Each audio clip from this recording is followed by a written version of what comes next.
A major blockbuster sequel gets a release date, and the creator of global animated phenomenon explains why the film should not be made into a live action, and a powerful Kenyan drama breaks into the North American market.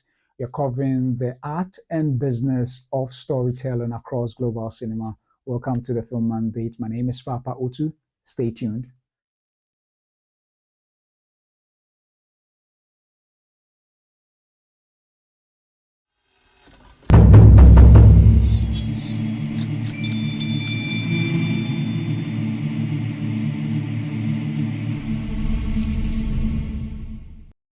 Hello and welcome back to the Film Mandate, where I bring to you movie news, reviews, and reactions, both from the African front and the international scene. And thanks for joining me for this episode. So we'll be delving into the very first story. And for all those who are die-hard video game fans, it looks like you are in luck because just this past couple of days, there's been announcements of sequels to sequels to movie adapted, video game adapted movies. And just yesterday, I covered two of such video games that made names, big worldwide on the global stage, and that is um, Mortal Kombat 1 receiving a sequel. As a matter of fact, Mortal Kombat 2 actually has not released yet, and yet they received a green light to, go ahead and make, Mortal Kombat 3, as well as receiving news about, I'm blanking out on the other one, but we are in the era where a lot of video games are receiving green lights to produce a sequel to the ones that they have already made. And well, none other than a Minecraft movie is also receiving a sequel as well, and it is quite exciting to hear such news. And I'm sure all diehard fans of Minecraft, movie are excited seeing how well it performed on the box office stage. And as a result of that, we are having Jared Hess, who directed the first one, returning to helm this particular one. So it's quite exciting to note. Let's take a brief look at the article published in Deseret that captures this particular news. So Napoleon Dynamite director Jared Hess returns to Minecraft world for a sequel. Jared Hess, the filmmaker behind Napoleon Dynamite and Nacho Libre, recently announced he's helming the sequel for a Minecraft movie.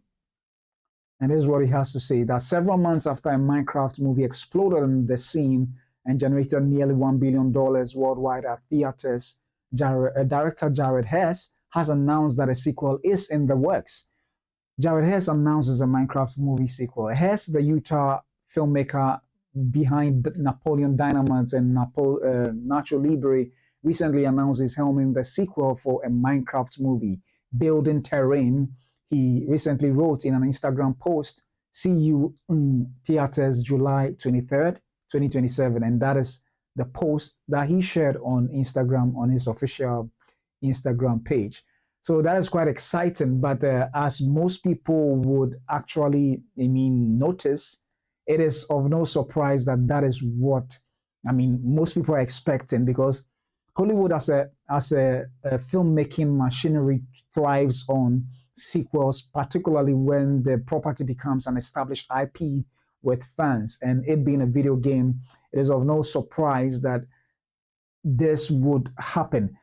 Particularly, it is in terms of how the landscape have changed recently. It looks like a lot of fans, particularly from the video game terrain world, are coming into the movie world to lend their support to their favorite franchises, and it looks like a Minecraft movie is one of them, and it's quite exciting seeing that it nearly made $1 billion, and you had stars like the Jason Momoa and Jack Black, being prominent in these films. So obviously, I don't know whether you can attribute the success of the first one to the clout that Jack Black and Jason Momoa wield, But regardless, it looks like it worked with fans, even though critically, critics hated it, and not just critics, but some section of the diehard community of the Minecraft movie gamers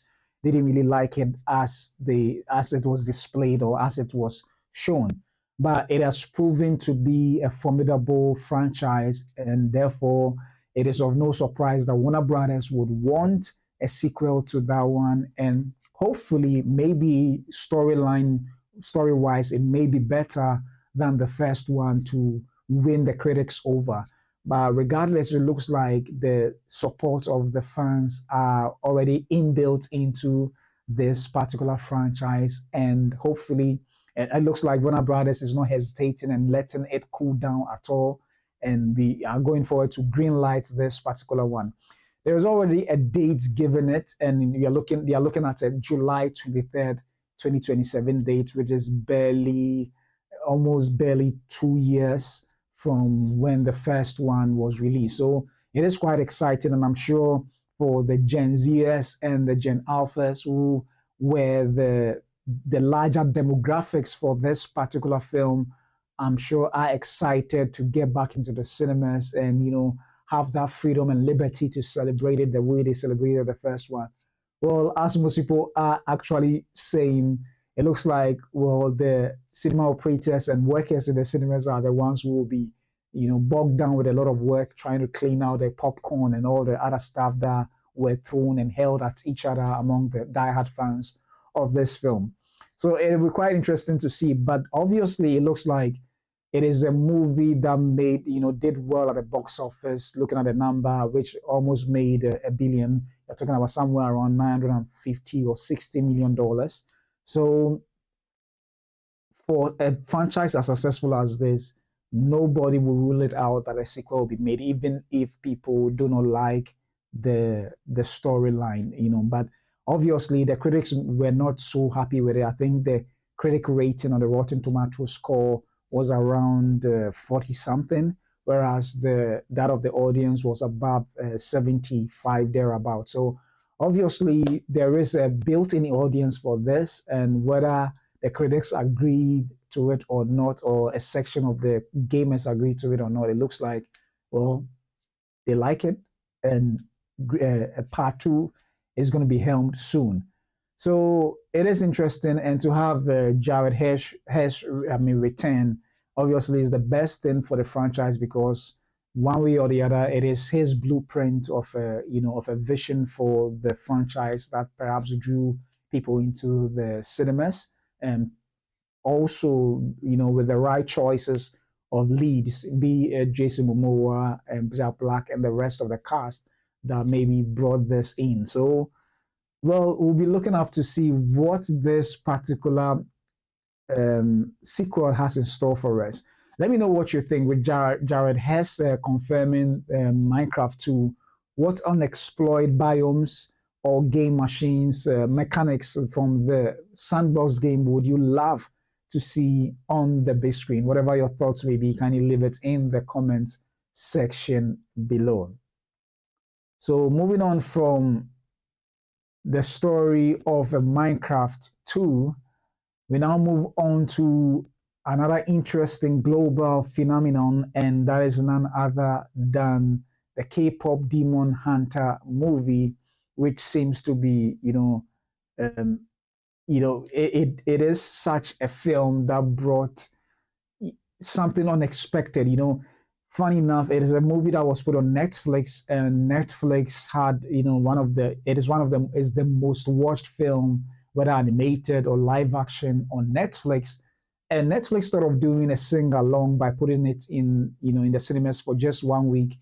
And with just 1 week in the cinemas, it blew past, it made $18 million, and that is quite interesting. And well, it looks like it is going to receive a possible sequel. However, the director Maggie Kang, one of the creator and director, and one of the a co-director to the film, has expressed her concern in not having this movie made into a live action, stating that it will lose some of the magic or the magic that makes the animation quite special. So this is what she had to say. I mean, in the Variety article, and it says that K-pop Demon Hunters creator rejects live action movie. It would feel too grounded. It wouldn't work for me. And that is what she had to say. So K-pop Demon Hunters creator Maggie Kang recently told the BBC that she does not want to see her record-breaking Netflix animated movie getting the live action treatment in the future. There's so many elements of the tone and the comedy that are so suited for animation. Kang told the news outlet, it's really hard to imagine these characters in a live action world. It would feel too grounded, so totally it wouldn't work for me. Since premiering in late June, K-pop Demon Hunters has turned into a cultural phenomenon as Netflix's most watched movie in history. The film's soundtrack topped the Billboard charts and made history as the first soundtrack album to have 4 songs in the top 10 on the Billboard Hot 100. Lead single Golden has spent 8 weeks and counting at number 1. A sing-along version of the movie was released in theaters in late August and grossed $18 million in one weekend. So yeah, it is indeed interesting. I mean, how this particular animated movie has been quite a phenomenal, a phenom in the global film landscape. And I can understand why Maggie Kang wouldn't want to have this film made into a live action, because when it comes to K-pop or anime kind of films, the animated sequences are quite, out of this world. It's an outwardly kind of performance that even to achieve it in a live action would take a lot of effects to make that happen. And obviously, one way or the other, I think it can be done if they really want to push that bar and make it happen. Because example of a film that was able to capture the weird world of animation into the live action world was Kung Fu Hustle. And Kung Fu Hustle went to an extent of capturing how animated characters run with their legs spinning so fast. You don't get to see the individual legs moving. It's just, some speed lines of the leg movement and some ridiculous aspect. But it worked for that particular film because it was more of a comedy bit than just the outwardly stunts and all that, which was achieved in the film. And obviously, I understand the concern of Maggie Kang, who is one of the co-directors, together with Chris.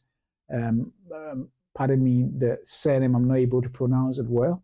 But that is quite an interesting. Sorry, the surname is Chris Applehans. Yeah, Chris Applehans. So obviously, yes, she wouldn't want that to happen because sometimes certain stories are best told in certain mediums, and it's best to leave it there as such, and it kills the momentum and the magic that audiences saw this movie in that particular light or perspective. So I clearly understand that because, I mean, when you are moving a story from one medium to the other, you would definitely have to adapt it to that medium to make it make sense or to make it work in that particular medium. So from a live action or from an animated movie to a live action, it will sort of tone down, just as she said, ground the story in some sort of realism, even though you can go a little hyper than what you see in the real world. And that will make it lose that awe-inspiring, sequences and erratic, movements of the characters as found in the anime, if I'm to call it an anime. But this K-pop animated film, the K-pop Demon Hunters, I believe would work best in the medium of animation, just as she has said. But nevertheless, it still can be captured in live action, just as I've stated with the Kung Fu Hustle. And I can understand why she wouldn't want that, because that could also be divisive. Looking at how certain properties from looking at, I mean, films like Man of Steel was divided among fans. I mean, I like it, but then for those who understood the comics and liked the comics that much, did argue their point was saying that from Superman in the comics and the way it is captured, that is not the Superman they had, and which I agree though. So it looks like to move certain stories from one medium to the other, you would have to necessarily pay attention to how it worked well in that source medium, so that it translates well in the different medium for the audience who like it that much. And I don't mind having stories being grounded in being grounded different from the source material if you are moving it from one medium to the other, because I understand that maybe the certain rules would work differently for each other. And I believe that storytelling is an art. So obviously, with storytelling being an art, there should be leeway to sort of adapt it differently than the source material. It shouldn't move completely off, obviously, because you would want to make sure you appease the inbuilt audience as well for this. And I can understand why she wouldn't want that to happen, because that would kill that verve and energy that the animation has, as compared to bringing it on onto the live screen, live action, which will kill and dumb down all those aesthetics and movement. So that is quite interesting, and I can understand. The exact word that she said was that it will make it feel stilted, and it is understandable. However, this being a cultural phenomenon, we know this. We are not seeing the end of it. I think we're going to have two more sequels to this in particular, and I'm sure they are working on it. And to have it be on Netflix and one of their highly watched films on Netflix is indeed amazing. And Netflix is not ending this anytime soon. After the first, after the if the sequel works out well and the third in the trilogy also works out well, I mean, who says that will be the end of it? It's possible they may even spin off more stories, or possibly even create a whole TV series if that would serve them well. So it is indeed understanding. But what makes it even more unique is the fact that it came out as just a film, and yet the songs themselves are hits on the top 10, Billboard in America. Is it? Yeah, among the top 10 songs in America. So it's quite interesting to see that this film, which was meant to be just a film, now has dominance in both worlds of audiovisual and the music scene. So it is quite interesting to see, and I'm sure audiences are excited and anticipating eagerly to see the part two anytime soon. As to the date to the part two, I think it's not been announced yet, and we'll be looking forward to hearing what they have in store for us when it is finally announced. Anyway, let me know what you think with regards to this particular story, whether you agree with Maggie Kang that some animated worlds like K-pop Demon Hunters should never be adapted into the live action, and what other animated films lose their magic when made grounded. Whatever your thoughts may be, kindly leave it in the comment section below. So we move to the next story, and that is quite an exciting one. And it has to do with none other than Nawi, a Kenyan German movie that is breaking into the North American market. And I'm so excited about it, because rarely do you have these opportunities for African films to get this wide, mileage of a presence on the world stage, and that is what I'm excited about. And now we has to do with it's a child marriage drama, and that talks about, I mean, that sort of exposes some of the challenges of these cultures that impact negatively, young girls. But this story takes a different turn, where this young girl who was supposed to be given into marriage decides to, take a bold step and, change things for herself. So let's take a quick look at an article, at the article published on this, and how exciting of a story this is, that it is breaking into the North American and Canadian market. So this is published in the Hollywood Reporter, and this is what it says: that Nawi goes to America.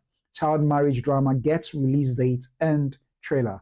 The Kenyan German coming of age film starring Michelle Lumeya in King as a gifted girl whose dreams and aspirations get shattered, just won its 20th film festival award. That is really exciting. So this is what it has to say: that Nawi, Dear Future Me, the Kenyan German coming of age drama about child marriage, just won its 20th Film Festival Award this weekend and now has a release date for the US and Canada. THR can also present its trailer for North America, released on Monday. The film explores the impact of child marriage, which is common in various parts of the world, through the eyes of a gifted girl in Kenya, Nawi 13, the best student in her region, sees her aspirations of attending high school shattered when her father plans to marry her off to a stranger to ensure the family gets a substantial amount of livestock: 60 sheep, 8 camels, and 100 goats. As the audience hears repeatedly, Nawi makes a big decision and goes on an epic journey. Set in the remote Turkana region of Kenya, Nawi stars Michelle Lemuya King as the titular character, a role for which she won the African Movie Academy Award for Best Promising Actor. The ensemble cast also features Joel Lewan, Ochungo Benson, Benteke, Michelle Chebet Tiran, Patrick Okech, Nongo Marien Akinyi, and Nyokabi Macharia. Producers collaboration between Film Crew Media and Baobab Pictures with the Turkana-based NGO Learning Lions, which focuses on educational opportunities and social empowerment for young people. The film is based on a script by Milka Chirotich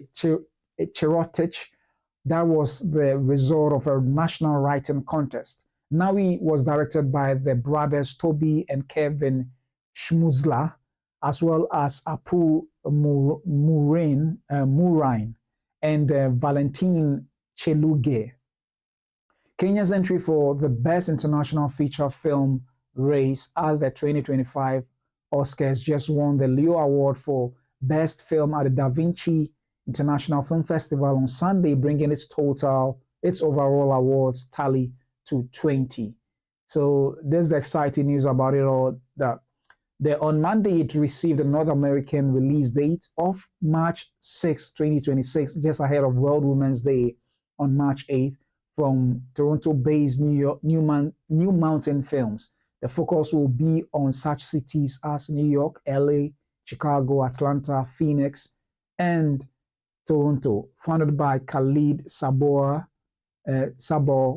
New Mountain focuses on bringing socially relevant and artistically bold films to North American audiences. Nawi, which also recently screened on the sidelines of the UN General Assembly, now also has a trailer for its North American release that gives viewers a glimpse of what to expect, including a dream of having a voice.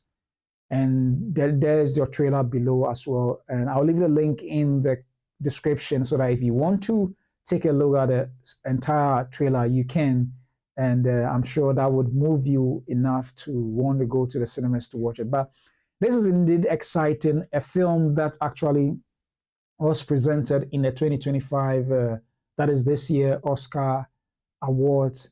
I mean, as the Kenyan submission for the Best International Feature, even though it was not among the short list of films, the 15 films that was in the lineup of the Best International Feature, is still making waves. And the subject matter of the story, I think it is very, it touches everybody's heart, seeing that these kind of practice still happens in the 21st century as we find ourselves in, not just in Africa alone, for people to assume that it's only Africa that happens, but all over the world this happens. And sometimes this goes a long way, or most often it goes a long way to shortcut,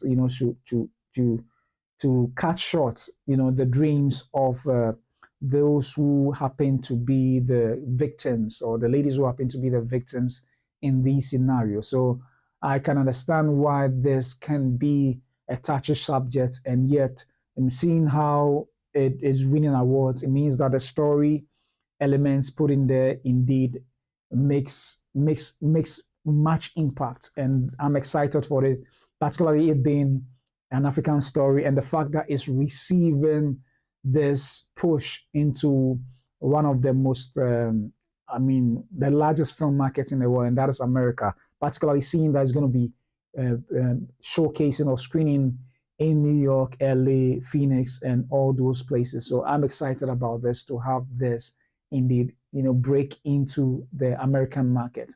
And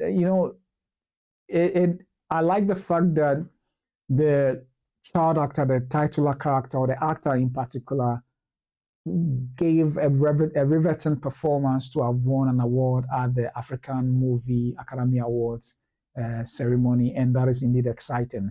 And I'm looking forward for her to be engaged in more projects.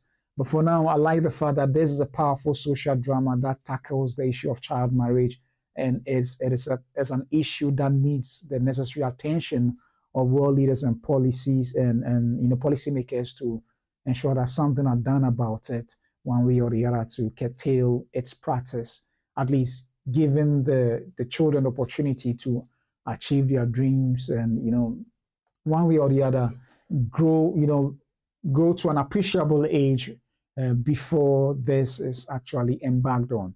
I mean, before marriage whatsoever is before they are put into marriage, one way or the other. And this significant release is a big step. Honestly, I must say, it's a big step for the African film industry. I've always hoped that films of such nature, or films in general from Africa, will get the opportunity to break into some of these markets. And for this to have done that, indeed, it speaks to the testament of how good these directors are.